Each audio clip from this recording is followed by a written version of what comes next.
మాజీ MP TG Venkatesh కర్నూలులో వివాదాస్పద వ్యాఖ్యలు చేశారు. రాయలసీమకు వచ్చింది తీసుకుని సరిపెట్టుకోవాలని ఆయన అన్నారు.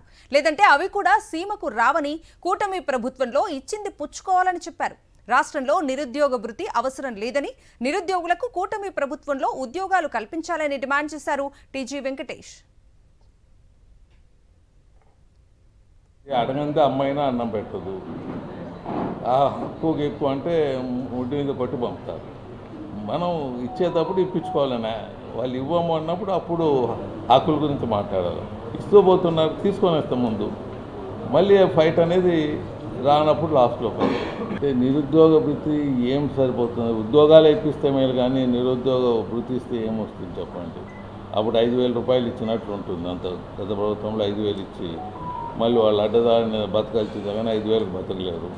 ఇంజనీర్లు వాళ్ళు వీళ్ళు ఏదో ఇది ఫ్యూచర్లో పర్మనెంట్ అవుతుందని కోరికతో వాళ్ళు వెళ్ళిపోయారు.